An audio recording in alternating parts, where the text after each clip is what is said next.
জয় নিতাই, জয় শ্রী রাধেশ্যাম। আজকে আপনাদের অষ্টাদশ পরিচ্ছদ শ্রবণ করাবো।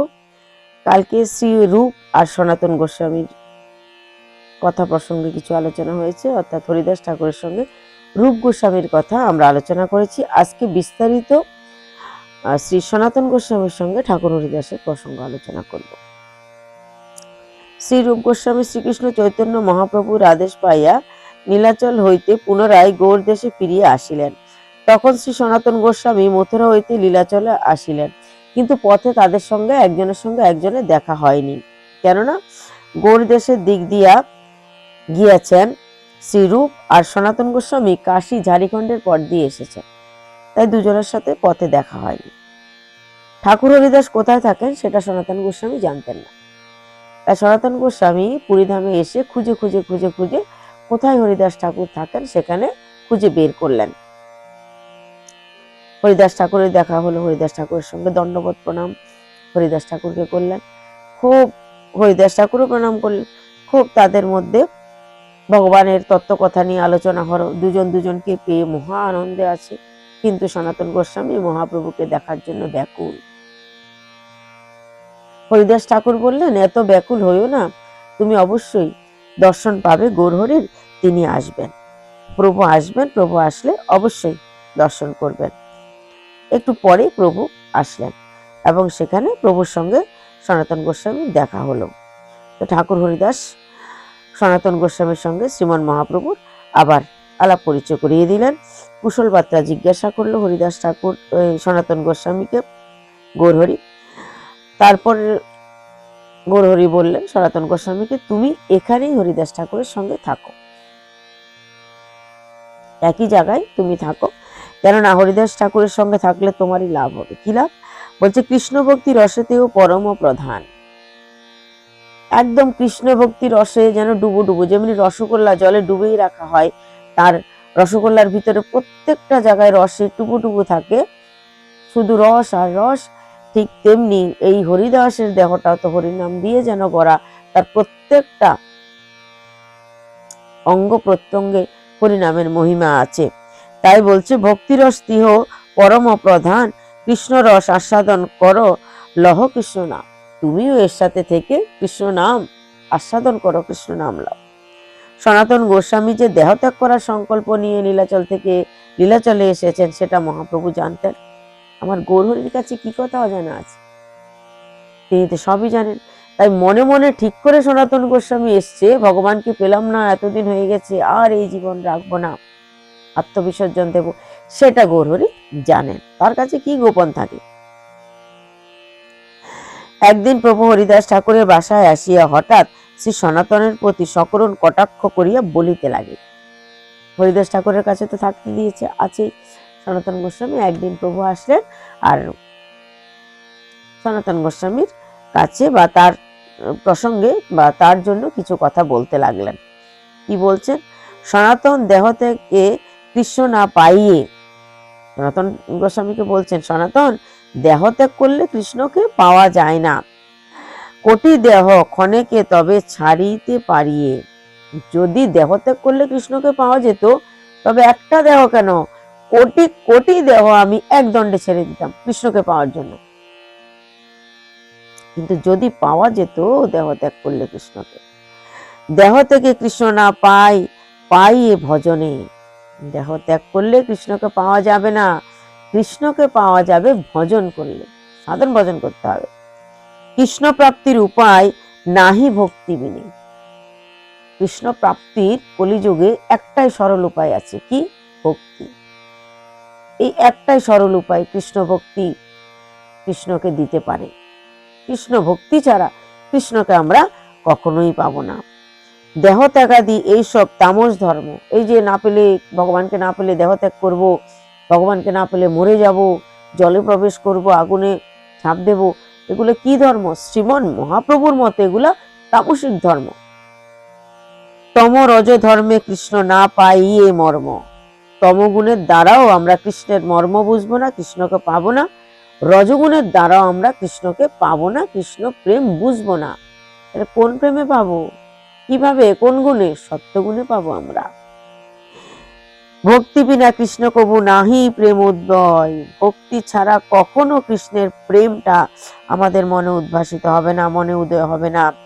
প্রেম বিনা কৃষ্ণ প্রাপ্তি অন্য হইতে নয়। একমাত্র একমাত্র প্রেম থেকে কৃষ্ণ পাওয়া যায়। প্রেম বিনা কৃষ্ণ প্রাপ্তি কখনো সম্ভব নয়। দেহ ত্যাগাদি তম ধর্ম পাতক কারণ। তম ধর্ম বটে, বরঞ্চ উল্টো পাপ হবে তোমার। যদি দেহত্যাগ করো কৃষ্ণ প্রাপ্তির জন্য, তাহলে তোমার পাপ হবে। কৃষ্ণ তো পাবেই না, উপরন্তু পাপ হবে। সাধক পায় তাতে কৃষ্ণের চরণ। প্রেমী ভক্ত বিয়োগে চাহে দেহ ছাড়িতে, প্রেমী কৃষ্ণ মিলে সেও না পায় মরিতে। যদি গোপীগণের এত বেশি প্রেম ছিল, তাহলে তারা কৃষ্ণ বিরহতে মরে যেত। কিন্তু এই কৃষ্ণ প্রেমের কারণেই তো গোপীরা মরতে পারলো না। তাহলে এই জন্য বলছে, প্রেমে কৃষ্ণ মিলে সেও না পায় মরিতে। সে মরতেও পারে না, প্রেমে কৃষ্ণ মিলে এমন ভাবে সে মরতেও পারে না কৃষ্ণ প্রেমের জন্য। গাঢ় অনুরাগে বিয়োগ না যায় সহনে। এত গাঢ় অনুরাগ, বিয়োগ সহন যায় না। তাতে অনুরাগী বাঞ্ছে আপন মরণ। কুবুদ্ধি ছাড়িয়া করো শ্রবণ কীর্তন। তুমি এই কুবুদ্ধিটা ছেড়ে দাও। এই যে কুবুদ্ধি মনে এসছে তোমার, দেহত্যাগ করবে, এই কুবুদ্ধি ছেড়ে দাও। এই কুবুদ্ধি ছেড়ে দিয়ে করো কৃষ্ণ ভজন, শ্রবণ করো। হরিদাসের সঙ্গে সেই কারণে থাকতে দিয়েছেন প্রভু। প্রভুর কথা এখনো শেষ হয়নি। প্রভুর কথা, মহাপ্রভুর কথা এখনো শেষ হয়নি। তিনি সনাতন গোস্বামীকে কৃষ্ণ ভজন করতে বলেছেন। কলিযুগে ভজন হচ্ছে শ্রেষ্ঠ। কিরূপে ভক্তি যাজন করিলে কৃষ্ণ ভক্তি লাভ হয়, তাও তিনি বিস্তারিত বললেন। ভজনের মধ্যে শ্রেষ্ঠ নববিধা ভক্তি। এই যে আমরা ভজন করি না, এক একজন এক এক ভাবে, বিভিন্ন জন বিভিন্ন ভাবে ভগবানের ভজন করে থাকেন। তাই এখানে কি বলছেন শ্রীমন মহাপ্রভু? ভজনের মধ্যে শ্রেষ্ঠ হচ্ছে নববিধা ভক্তি। কৃষ্ণ প্রেম কৃষ্ণ দিতে ধরে মহাশক্তি। এই কৃষ্ণ প্রেমটা কি দেয়?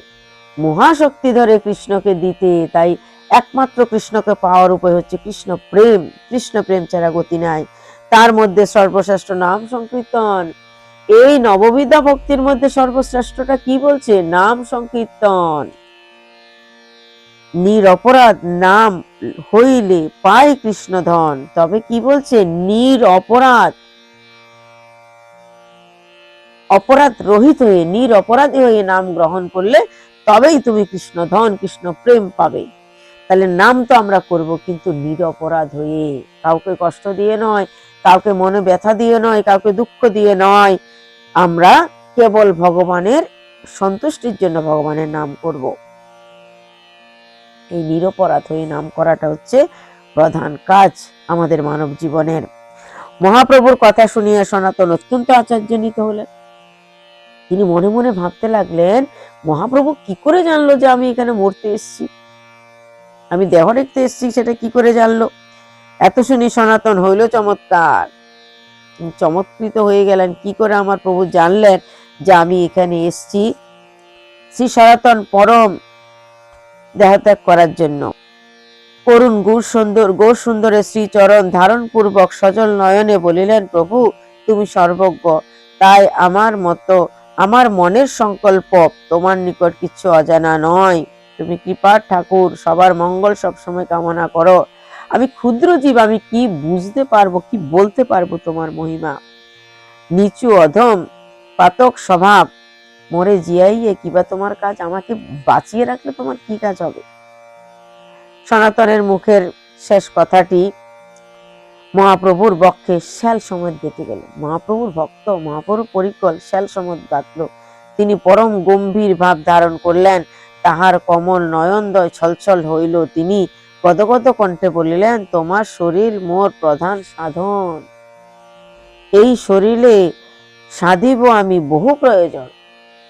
তোমার এই শরীর দ্বারা আমি বহু প্রয়োজন সাধন করব। আমরা কোনো প্রয়োজন সাধন করতে হলে কিন্তু আমাদের কি চাই? শরীর চাই, বিভিন্ন শরীর চাই। তাই প্রধান যিনি পুরুষ, যেমনি শ্রীমন মহাপ্রভু, আমাদের ভগবান শ্রীকৃষ্ণচন্দ্র, শ্রী শ্রী রাম, এরা শুধু একাই পৃথিবীতে তাদের দায়িত্ব কর্তব্য সারার জন্য আসেন না, তারা তাদের পরিকর নিয়ে আসেন। তাই সেই পরিকররা সবাই মিলে এমন একটা নাটক উপস্থাপন করেন যার দ্বারা জগতের মঙ্গল হয়। তো এই নাটকের বিভিন্ন পটভূমিকায় মহাপ্রভুর গণ আছেন, তাদের মধ্যে একজন হরিদাস ঠাকুর, একজন রূপ, একজন সনাতন। তাই মহাপ্রভু বলছে তোমার এই দেহ দ্বারা আমার অনেক কিছু সাধনের প্রয়োজন আছে। গৌরসুন্দর শ্রী সনাতনের দেহ দ্বারা কি উদ্দেশ্য সিদ্ধ করিবেন তাহা বলিতেছেন। ভজ ভক্ত ভক্তি কৃষ্ণ প্রেম তত্ত্বের নিষ্ঠান, বৈষ্ণবের কীর্ত আর বৈষ্ণব আচার, কৃষ্ণ ভক্তি কৃষ্ণ প্রেম সেবা সর্বাত্মক, লুপ্ত তীর্থ উদ্ধার আর বৈরাগ্য শিক্ষণ। তোমার দ্বারা আমি কি করব বুঝাচ্ছে। কৃষ্ণ ভক্তি শিক্ষা দেব, কৃষ্ণ প্রেমের তত্ত্ব তোমার দ্বারা বিস্তার করব, বৈষ্ণবের কিছু আচার আচরণ তোমার দ্বারা আমি শিক্ষা দেব জগৎকে, কৃষ্ণ ভক্তি কৃষ্ণ প্রেম কৃষ্ণ সেবা ইত্যাদির প্রচার প্রসার করব। কিভাবে কৃষ্ণ ভক্তি করতে হয়, কৃষ্ণ প্রেম করতে হয়, সেবা কি করে করতে হয় ইত্যাদি আমি তোমার দ্বারা প্রচার করব, প্রবর্তন করব। আর যে সমস্ত তীর্থ লুপ্ত হয়ে গেছে, কেউ জানে না এই সমস্ত তীর্থ এখানে আছে, সেই সমস্ত তীর্থগুলো পুনরুদ্ধার করব তোমার মাধ্যমে। কাজেই তোমার এই দেহটা আমার বহুত প্রয়োজন। গৌরের হৃদয়ে ধীর উদ্দেশ্য শ্রবণ করিয়া সনাতন বিস্মিত হইলেন। তিনি বলিলেন, তোমাকে নমস্কার, তোমার গম্ভীর হৃদয় কে বুঝিতে পারে? কাষ্ঠের পুতুলি যেন কুহুকে নাচায়, আপনে না নাচে পুতুলি, কে বা নাচে গায়। জইছে যারে তৈছে নাচাও, যে করে নর্তনে কইছে নাচে, কে বা নাচায় সে নাহি জানে। কাঠের পুতুল যেমন তার সূত্রধর নাচায়, তেমনি আমরা কাঠের পুতুল, তুমি আমাদের সূত্রধর। তাই তুমি আমাদেরকে যেরকম ভাবে নাচাবে সেরকম ভাবে আমরা নাচবো। আমরা কেবল বোকার মতো ভাবি আমরা নিজেরা নাচছি, আসলে তো তা নয়। আমাদেরকে সূত্রধরেরা নাচায়, গোবিন্দ আমাদেরকে প্রাণীদেরকে যে যেভাবে নাচায় সেভাবে আমরা নাচি, কিন্তু সেটা আমরা জানতে পারি না। মহাপ্রভু হরিদাসকে বললেন, হরিদাস তুমি সনাতনকে নিষেধ করিও, তাহার নিকট আমার যে বস্তুটি গচ্ছিত আছে, সনাতনের কাছে আমার যে বস্তুটি আছে গচ্ছিত, সেটা যেন নষ্ট না করে। কি? দেহ, দেহের কথা বলছেন। কপট সন্ন্যাসী গৌরহরির কথা শুনিয়া হরিদাস বললেন, আমি সব কাজ করি, আমাদের এই অভিমান সম্পূর্ণ মিথ্যা। কোন কোন কার্য তুমি করো কোন দ্বারে? আমরা যে ভাবি আমরাই কাজ করছি, এটা মিথ্যা। তুমি কার দ্বারা কখন কি কাজ করাবে সেটা তুমিই জানো। তুমি না জানাইলে সেটা আমরা জানতেও পারি না, তুমি যদি জানাও তবে জানতে পারি। এতাদৃশ্য তুমি ইহা করিয়াছ অঙ্গীকার, এই সৌভাগ্য ইহার না হয় কাহার। তুমি তাকে অঙ্গীকার করেছ, কেমন ভাবে তার দ্বারা কাজ করাবে, এই সৌভাগ্য কজনার হয়, কত ভাগ্যের। প্রভু এ কথা শুনিয়া ঈশ্বর মধুর হাসিলেন। তিনি আর কিছু না বলিয়া আসন হইতে উঠিলেন এবং সনাতন হরিদাস ঠাকুরকে প্রেমপূর্ণ আলিঙ্গন দানে কৃতার্থ করিলেন। তারপর মধ্যাহ্নকৃত সমাপন করিয়া গমন করিলেন।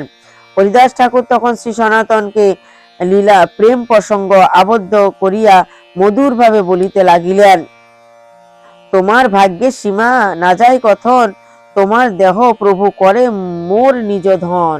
আরে হরিদাস ঠাকুর বলছেন শ্রী সনাতন গোস্বামীকে, তুমি কত ভাগ্যবান দেখো, তোমার শরীরটাকে প্রভু অঙ্গীকার করেছে, তোমার শরীরটাকে বলছে প্রভুর নিজ ধন।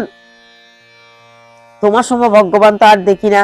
নিজ দেহে যে কার্য না পারেন করিতে, সে কার্য করাইবেন তোমার সেই মথুরাতে। মথুরা মানে এই দেহটাকে বলেছে।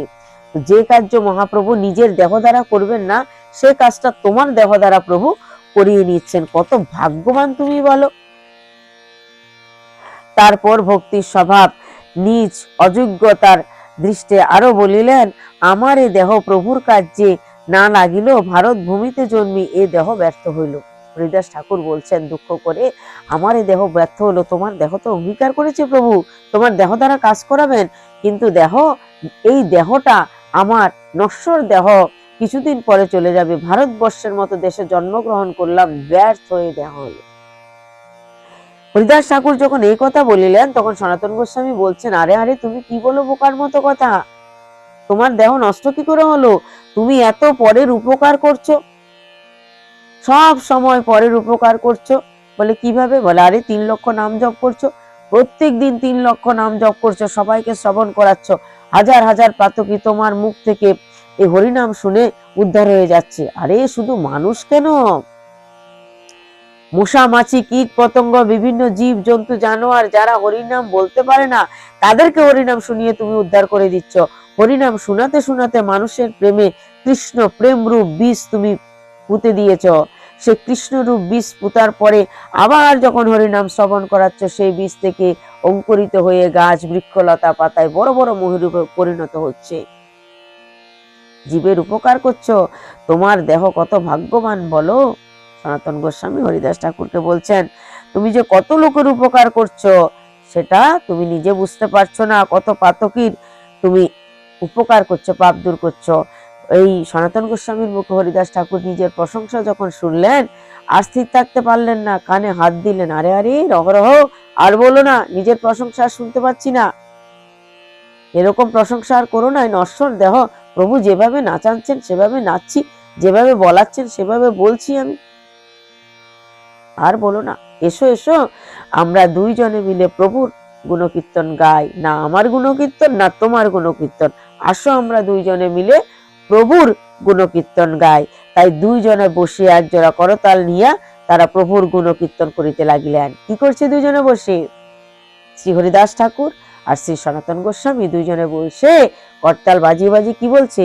ভজ গৌরাঙ্গ লহ গৌরাঙ্গ কহ গৌরাঙ্গের নাম রে, ভজ গৌরাঙ্গ লহ গৌরাঙ্গ কহ গৌরাঙ্গের নাম রে, যে জন গৌরাঙ্গ ভজে সে হয় আমার প্রাণ রে, ভজ গৌরাঙ্গ লহ গৌরাঙ্গ কহ গৌরাঙ্গের নাম রে, গৌরাঙ্গ ভজিলে গৌরাঙ্গ জপিলে পুরিবে মনস্কাম রে, ভজ গৌরাঙ্গ লহ গৌরাঙ্গ কহ গৌরাঙ্গের নাম রে, যে জন গৌরাঙ্গ ভজে সে হয় আমার প্রাণ রে, ভজ গৌরাঙ্গ লহ গৌরাঙ্গ কহ গৌরাঙ্গের নাম রে। তাই হরিদাস ঠাকুর আর সনাতন গোস্বামী দুজন মিলে এভাবে প্রভুর গুণকীর্তন করছেন। আজ এই পর্যন্তই, এখানে আজ আমরা বিশ্রাম নিচ্ছি। আগামীকাল হরিদাস ঠাকুরের নির্জানে আমরা প্রবেশ করব। আমরা আগামীকাল শ্রী চৈতন্য চরিতামৃত থেকে হরিদাস ঠাকুরের নির্জান আপনাদেরকে শ্রবণ করাবো। তাই আজকে এখানেই বিশ্রাম। জয় নিতাই, জয় গৌর।